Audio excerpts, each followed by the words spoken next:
and welcome to Come to Think of It, the podcast diary program on Bizz 99.9 FM Substitute Radio. I'm Stuart McMc, today's diarist. Welcome and thank you for joining me.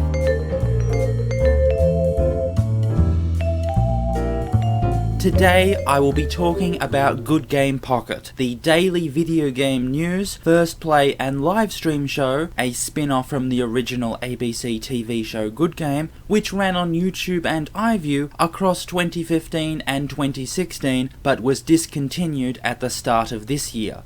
This episode will be part 1 of my discussion, with a part 2 to come out later.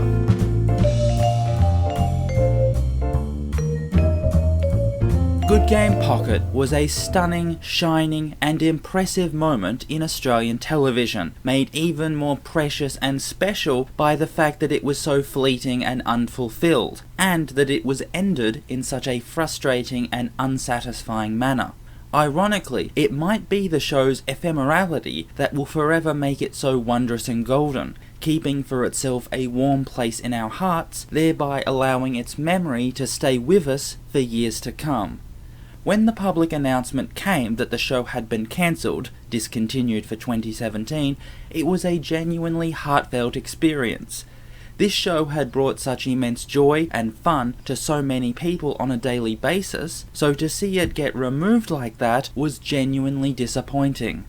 The show had come to play such an important role in our daily lives, so to see it disappear all of a sudden was something that needed reconciling and getting used to. Pocket was that rare moment when the stars aligned, creating something thrilling out of raw talent, boundless energy, professional care, and endless toil and sacrifice. It was made by 3 very talented, very ambitious people, Nick, Pete and John, who worked together so congenially, who were eager and able to express their talents with their own methods and styles, and whose buoyancy and sense of humour brought such radiating light and fun to their final work.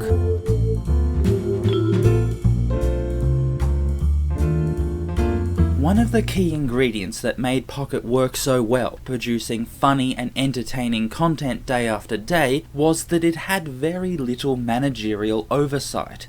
It was clear from the very beginning that the ABC didn't actually understand what daily online content actually was, or how it was meant to work. So Pocket was never over-regulated, micromanaged, or bureaucratically constrained to the point where creative energies were dampened and new ideas held back, which more or less left those free to their own devices in designing and creating the show.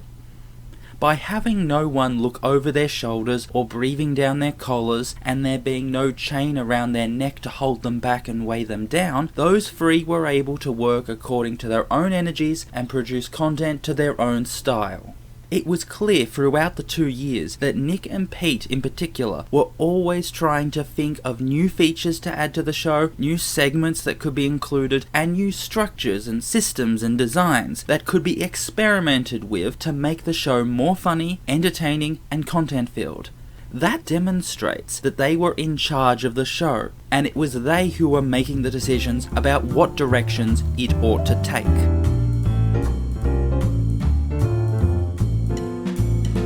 Apart from 1 or 2 exceptional situations, Pocket was able to maintain its production and publication schedule of daily content throughout its 2 years. There was always a news bulletin episode released by early afternoon, and the main daily Pocket Prime episode by the evening. There was something comforting and reassuring to know that that schedule would always be adhered to. After coming home from a long day at work or at school, exhausted and frustrated and tired from the day's events, you always knew that there would be episodes of Pocket waiting for you when you walked through the front door. Pocket became something to rely on, to place our fears and miseries against, knowing that no matter what happens during the day, there would always be Pocket there to entertain you that night. And with the show being on YouTube, all on the one account and divided into convenient playlists, it meant that catching up on episodes you'd missed was easy and straightforward. There was no time sensitivity involved, which applies both for shows broadcast live on TV and those placed only on the iView network for a few days. In fact, if you had to study or work late for a few nights in a row, you could actually binge watch all of the stuff from the week that you had missed off the YouTube account, giving you perhaps as much as an hour of fresh Pocket content. In short, Pocket was this small piece of video game gameplay and discussion programming.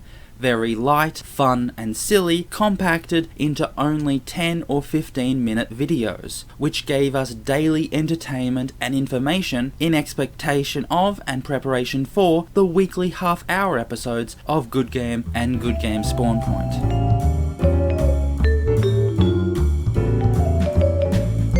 In my opinion, Nick Boy was the perfect host for a show like Pocket.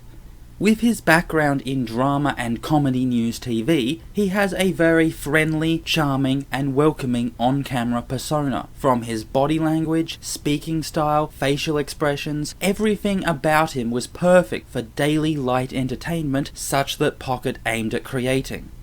Yet Nick Boy's behaviour comes off as so natural and simple for him, as though it doesn't take him any effort to be so fun and energetic and silly and genuine. And as he admitted one time when answering a question on Ask Pocket, he mostly behaves and speaks this way all the time, just that his television persona is a more intense, more uninhibited, more reckless version of his natural everyday self.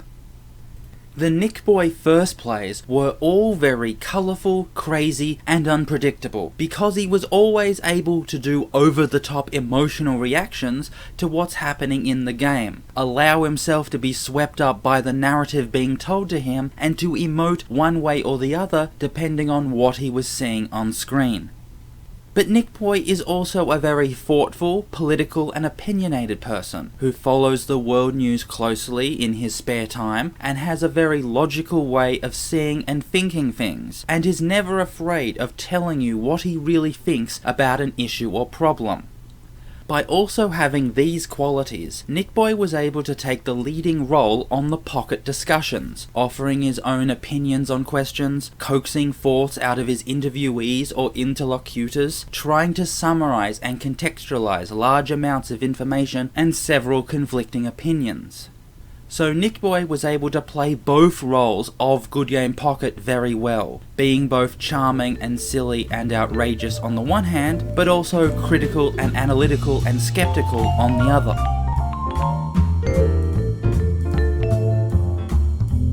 Pocket was a wonderful supplement to the weekly Good Game show.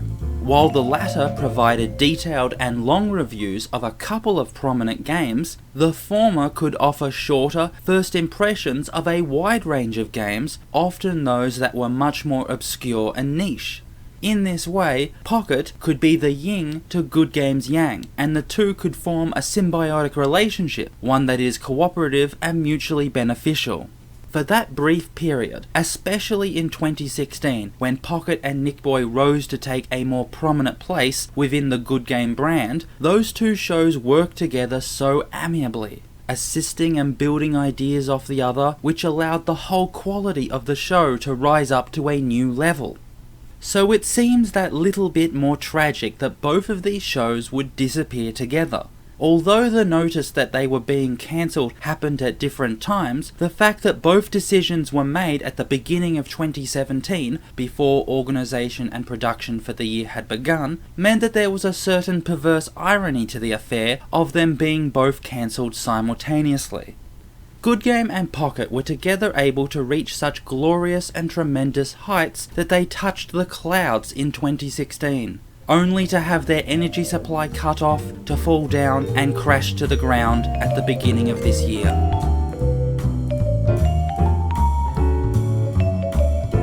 And that's all the time we have for today. That was part 1 of my discussion about Good Game Pocket, with a part 2 due to come out later. This has been Come to Think of It on Bizz 99.9 FM Substitute Radio. I'm Stuart McMc. Thank you for listening to this program. Until next time, goodbye.